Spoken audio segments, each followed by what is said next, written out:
My mom's affair was definitely one of the like defining moments of my childhood, and I've been very hesitant to like talk about this or share because my mom has been there consistently from the time I was 17 years old, and she's been the person who's been there for me when nobody else has. So like I don't want to like hurt her feelings in the process of me deciding to share everything that's ever happened to me in my life. But at the same time, I also don't think it's fair to like the full picture that I'm trying to paint of how I've gotten to where I am today. And it's also not fair to, while I have no relationship with my father, to like go into all this stuff that happened with him and like not share the few things that happened with her as well. My parents got divorced when I was like 12 years old. I'm the oldest of three boys. I was the only one who was old enough to really understand that like something was going on, that something was wrong. I remember sitting on the couch and like looking over my shoulder and seeing my mom on the computer, and she was talking to, I knew it was a man, and I knew she was talking to somebody that she wasn't supposed to. It was just like my intuition. I remember when my father would come home from work that she would hurry and turn off the computer and like run upstairs and start folding laundry to pretend as if she hadn't just been sitting on the computer all day. And I even remember my father coming home and like touching the computer to see if it was warm. I actually don't remember a lot of things that happened before my parents' divorce. I don't know if it's like a trauma response. I do remember them like not really getting along. I do remember yelling like in the kitchen and at the top of the stairs. Like I have flashes of things like that. I don't remember them like being super loving to each other. I feel like maybe my brothers and I had even been like living in fear that like a divorce was looming.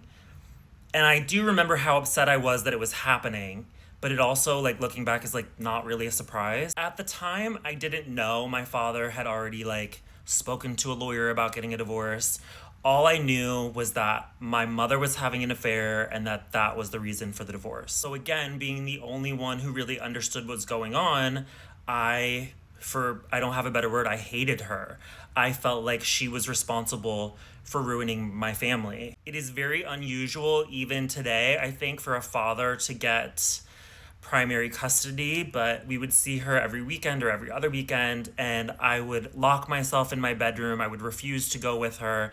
And I just did not have a father who was like, you have to go. She's still your mother. Like, what's happening between us has nothing to do with you.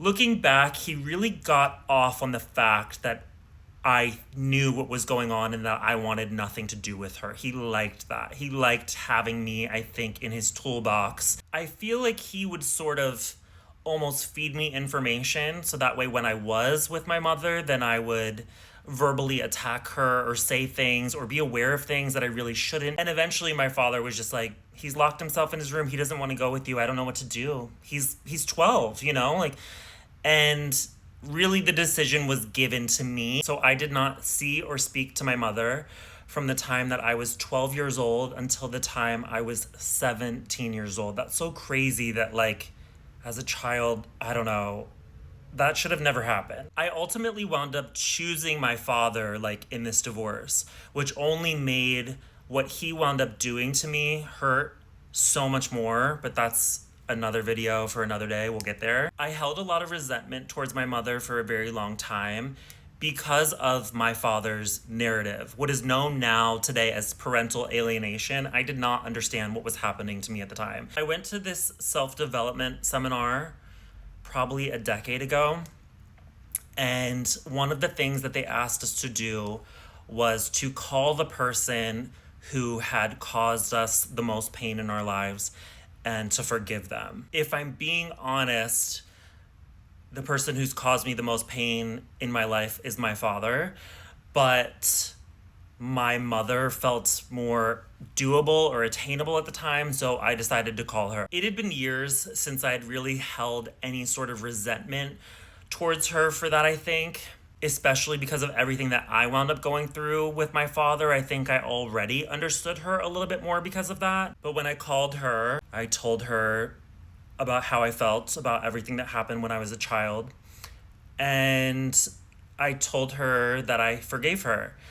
And I don't really ever... My mom is a crier. She can cry, but my mom like really cried. Like I knew this was something that she'd been holding on to for a very long time and felt very guilty about. But now being like a full on adult man, I was able to have this conversation with my mom in a way that like we had never been able to have it before. And she basically just shared with me everything that sort of led to that.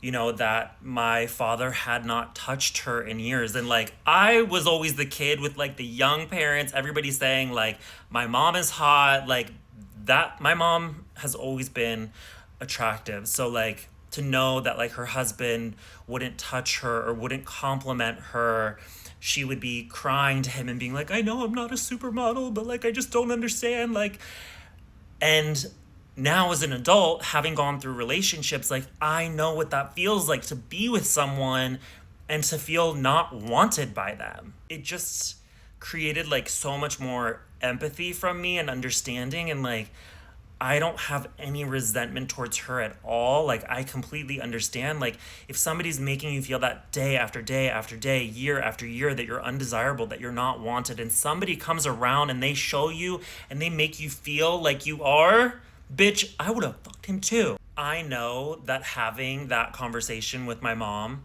wound up changing the course of our relationship. So if you have things like that with your parents that you are too afraid to talk to them about, you should talk to them about it. I think that moment made my mom and I a lot closer, and it made her more human to me.